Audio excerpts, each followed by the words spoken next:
by creating them with his atoms, with his parts and parcels. You know,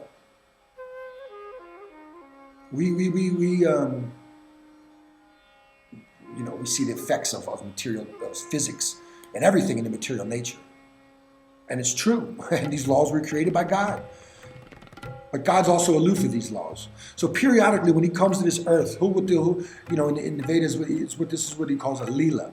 And when God performs a lila on earth, which is his material pastimes, if you will, from birth to his quitting of the material body and ascending back into the spiritual body, he performs these pastimes.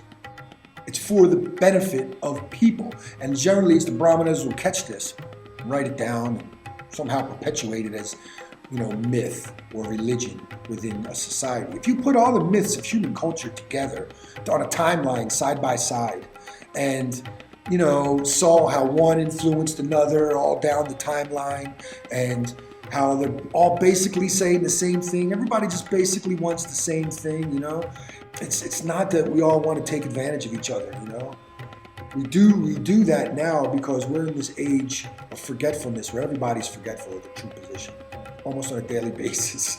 And we just, get so caught up in our suffering that we perpetuate more suffering, Have you ever been in that position where you're so frustrated, maybe you stubbed your toe while you're trying to do something and you're carrying, a tray of food with a glass of soup and water and balancing everything and a knife and a spoon. I don't know why you have a knife if you're just having soup, but follow me on this. So then you stub your toe and and you stubble, and now all of a sudden the tremors in the soup and everything starts to upset and they spill, and everything falls, and the knife hits you on your other foot, and you're cursing, why is this happening to me? These things, that's material life. You want to eat the soup, there's a book there. You want to eat the soup, be healthy because you're eating the soup. You want to be happy because you're enjoying all this. You want to read the book because you want to be smart. But all of a sudden now all this is, stubbing your toe and hurting your health and spilling your soup and burning yourself. Now you're injuring yourself. You're not helpful. You're stabbing yourself with the fork and the knife, and the book gets ruined because the water spills on it. That's us now. That's right now. 2019, So the best thing I can say is whatever religion you choose to follow, and even if you're an atheist, I'll give you some advice on that too. But you can look at religious books in a historical sense. You don't have to glean from them that, there's a white God in the sky with a beard who's, pulling the strings. Nothing like that. That's not conditioned on having wisdom and being able to not fall into the same traps over and over again of material life, of being traps of being, greedy for bliss, greedy for, health, greedy for knowledge. You don't have to be, if anything, you should be greedy for God, like somehow him to show you that crazy thing that you didn't, think anybody would show and you would see in this world because you've never seen it before. I'm used to people disappointing me, right? But God has never disappointed me. God has never said, to me, hey, bud, come here, give me all your money, your clothes, and bend over. But trust me, people have said that, but God has never said that, So don't let it gets you down. I've seen people give up on faith, straight faith they had, or maybe they didn't have it to begin with. I don't know what their motivation was in the beginning, but they gave it up because of being disappointed with the people in their cult, whatever cult you choose to follow. It's the cults, the many cults of Christianity, the many cults of Hinduism, the many cults of Buddhism, but it doesn't say that there's no wisdom there.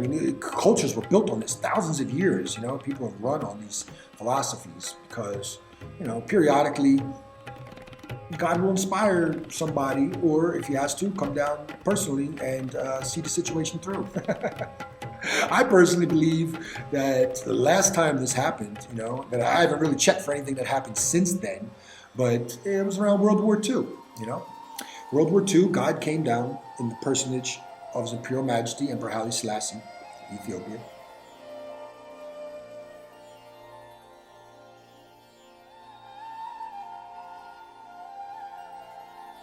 and performed a pastime for the benefit of humankind. I mean, it was a world war, you know what I mean? So, during this world war, he entered in this new age. He was from the 19th century. He was born in 1892. So, but yet he became a king in the 20th century. All the things that lead up to being a Rastafarian, But that's pretty much it. All the proof that led me to say that this Imperial Majesty Emperor Haile Selassie is God. Okay. Changed my view of God, And then I read the Vedas. I started to understand a little bit how God would incarnate and different demigods and people, that would influence man for the better. And this can go all the way back to, the gods of Egypt, to the gods of Babylon, gods of we call them ancient aliens now, the Anunnakis and things like that. 10,000 years. Golubeki Tempe, something like that. 15,000 years ago. The Sphinx has got like water erosion. Last time the water it was in Egypt up to the Sphinx was like 15,000 years ago or something like that. The way so these cultures go back way longer than our recorded history, because people back then they didn't need to record things down. The way they talk about it in the Vedas, there was like 4 different time frames, and in the first, they call them yugas, and in the Satya Yuga, which is like the first one, everybody's very spiritual.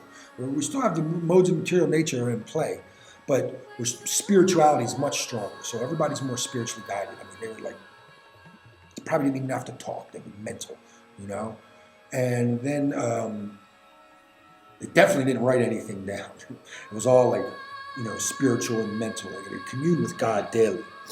And then you got like the Dwarpa Yuga, if I'm not mistaken. I could have these mistaken. I could have these wrong. If I do, I'll correct myself at the end. But then there's the next Yuga. And that Yuga, people are more materially contaminated, but still, very spiritual. And then you get to the Treta Yuga. And then that's a little bit, more degraded. And then you finally get to the Yuga that we're in now, the Kali Yuga, which is the age of quarrelsome and forgetfulness, which is pretty much what we've been doing for the past 5,000 years, which is when it started 5,000 years ago. And they say that it goes on for like over 100,000, 130-something thousand years or something like that, which, we just touched it. We're just in it. It's going to go on for a long time, and it's going to get worse and worse and worse. So in the end, did you ever see Doctor Who, where he went to the end of the universe and they were cannibals and they were running around eating people, and that's going to be the shit that ends up happening. It's going to be something weird, like material life, the material living is going to just be very, at its last legs before it's all entrophied up, and God destroys it and creates it anew. And that's why they have these, the 3 gods, Brahma, Vishnu, and Shiva, the creator, the preserver, and the destroyer. And they say that like God is sitting back, resting, breathing. And every time he exhales billions and billions of universes that live throughout these 4 yugas, for 100 years of Brahma. And then eventually he inhaled them. And that one breath would last like billions and billions and billions, if not trillions of years, right? And then when he inhales, he sucks them all back in and destroys everything. And then it does it again. And then over and over and over it goes. Because it's eternal. It goes on and on and on forever. There is no end to the cycle. There's never no beginning to this cycle. And that's what's inside here. If I were to rip open my chest, you see God standing right next to you. And that's why you ever see Hanuman, the Hindu god Hanuman, opening up his chest. And in his chest is Ram and Sita, which is God and his potency, and we are part of God's potency, eternally part and parcel, eternally. I don't know how long I have to I have to remind myself every day. Every day, I remind myself in the beginning of the day by chanting on my beads. I get up early in the morning and chant on the beads. So I recommend chanting, to people, because that's what was recommended to me. Because that was recommended to my guru, and because that's what God said. When it comes down to it, chant on I say chant on beats, have physical something in your hand, have a number, have a repetition, have a goal, and they say it can rewire your brain. They say repeating something 400 times actually creates new neuron transmitters and new synapses in your brain, and you can actually rewire your brain. So if you want to rewire your brain to be more positive, right? Chant. Chant in the morning. Chant something more than 400 times, I say chant, I don't know the number of how many times I chant. I have a set of beads which have 108 beads on, right? So I chant on 108 beads, and I'll do that 16 times. So if you do this 108 beads 16 times, you should be firing your brain up for, some realization, to where if something happens that is aligned with your spirituality, you'll recognize it. You know what I mean? Because you're trying to be alert for it. So get you some beads. I don't care if you go to the shop and buy some Buddhist beads, or some Muslim prayer beads, or Hindu prayer beads, or Christian rosary beads. If you got a sewing kit and some beads, if you got buttons, if you do something and put them on there, give yourself a number that means something to you, that you can at least do so for so often. Do it, and do it every day. Do it every day. My guru, he chanted 64 rounds on his beads every day. Every day. Where I say I do 16, that is nothing. That is nothing. My guru, Maharaj, do 64 rounds a day. And that's just what he did. What he did extra, because he was a pure devotee, he always was chanting Krishna. Krishna is God. Krishna is the original God, the creator God, like the supreme personality of God. And then God came and performed many, many, many, many pastimes here on earth, which gave him many, many, many, many, many, many things. And there's nothing wrong with any of them. Nothing wrong from Krishna to Rasta to whatever you want to say. As long as you keep them here and you pray that when you're touching God, that you pray that tears want to roll down your cheeks, that you get a lump in your throat, because God's touching the material body and the hairs should stand up on it. You should really think about the position that we're in, and why. Because we want to enjoy separately. We want this material life without being seated in our eternal position. But somehow, through reincarnation after reincarnation, we are still fulfilling that. We're just here to please God. You can please Him as His friend. As you can treat God as the Almighty, Creator. You can treat Him as very passive. You can be very passive to it too, and you can worship with all your heart as your lover, as your child, as your best friend. Because God is all those things. Little by little, we're getting there, right? Walking each other home, as they say, holding each other's hands, walking each other home.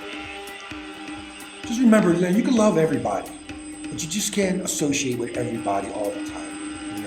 I love everybody because I know there's God in everybody. God is God in everybody, And I'm one of these little atoms that are created, that are moving around this meat puppet.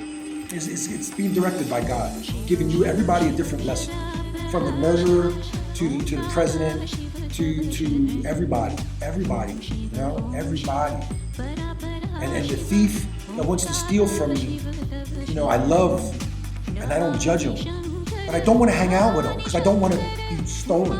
I want to take proper precautions not to have a thief steal from me, or a murderer kill me, or a politician take advantage of me, or anything. I don't want these things. I want a simple life and a good life. I don't want to treat anybody else bad. I don't want to steal from anybody. I don't want to kill anybody.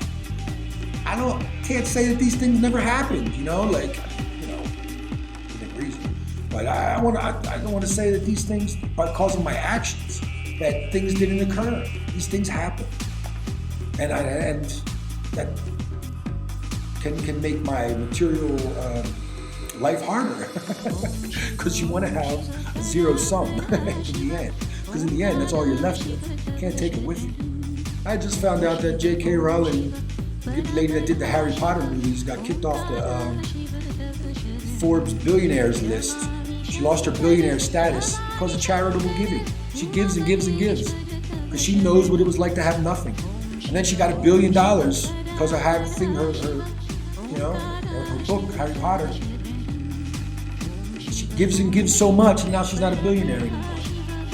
She's still a millionaire, don't get me wrong, but it's nice to hear somebody's more interested in giving back than they are in taking, in that position. That's very blessed to be in.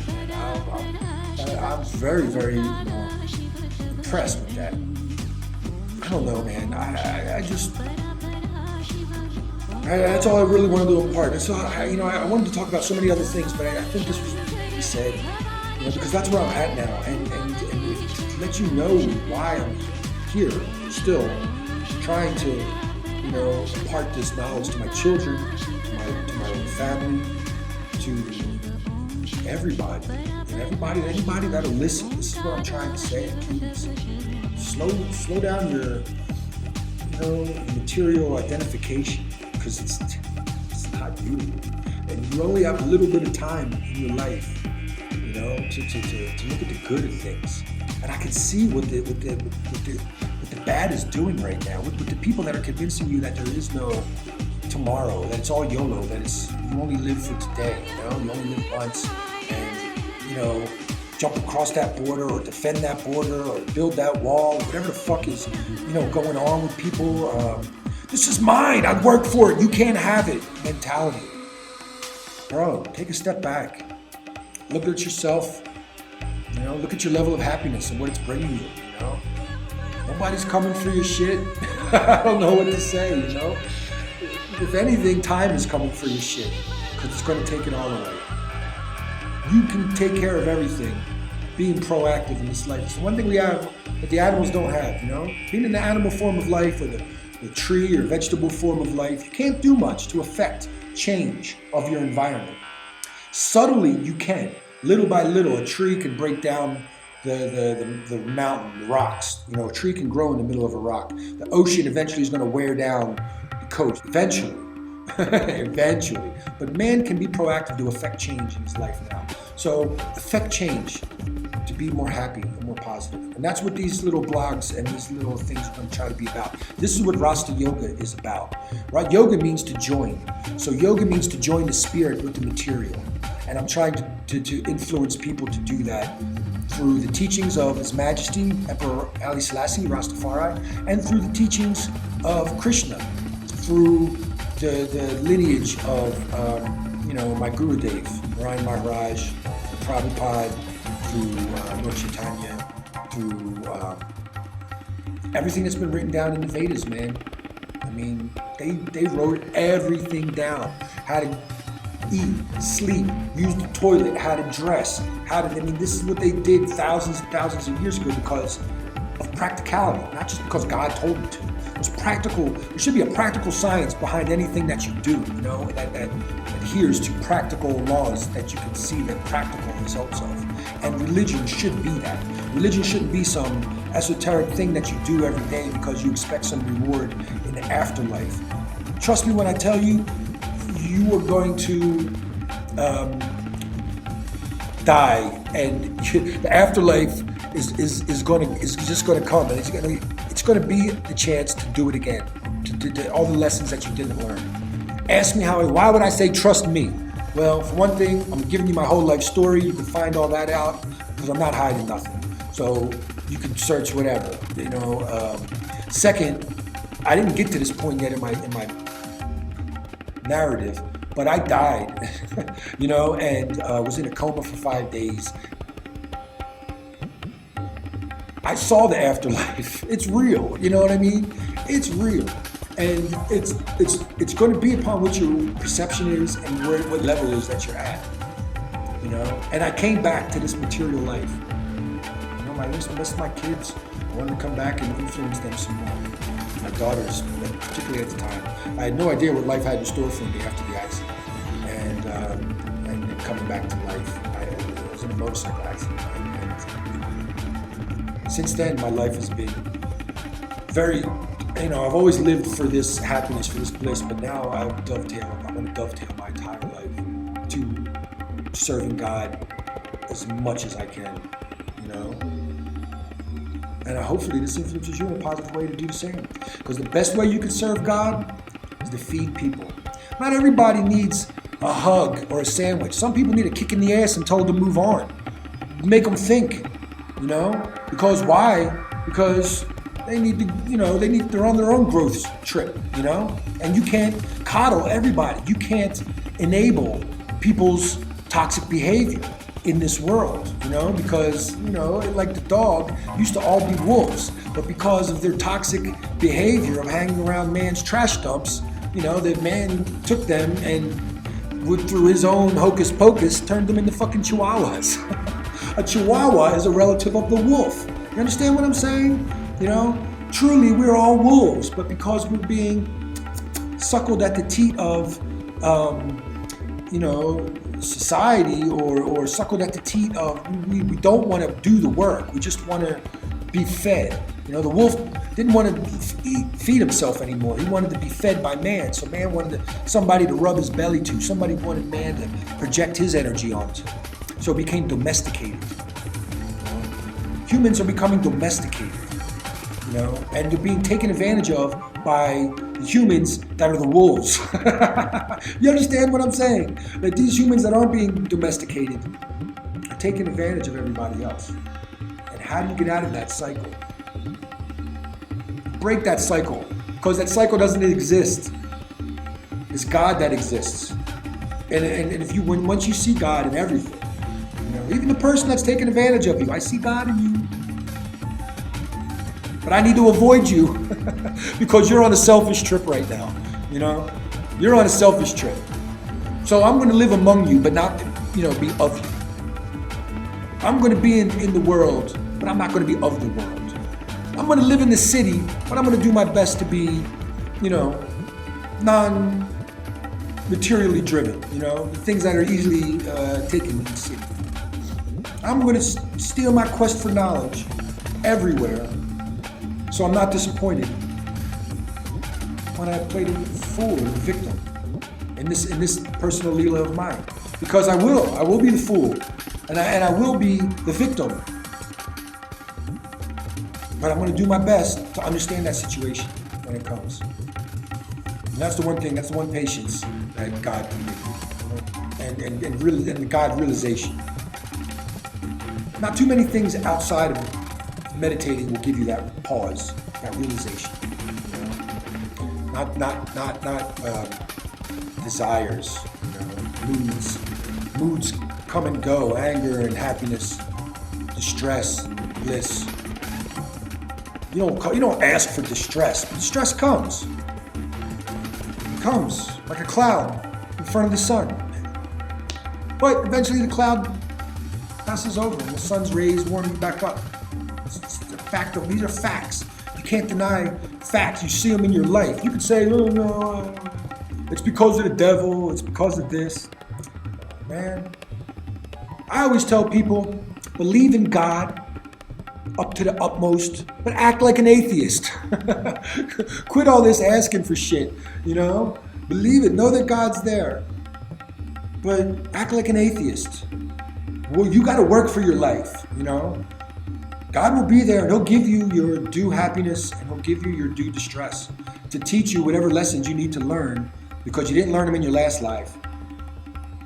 And you're back here in this position, in a perfect position to learn it, to figure it out this time.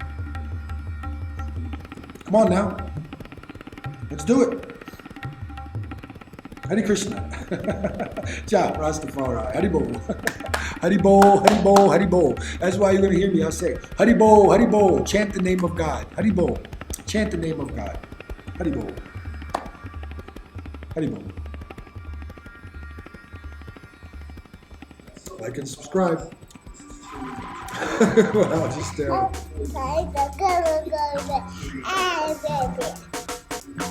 What? It's so funny. I think he's saying like and subscribe too.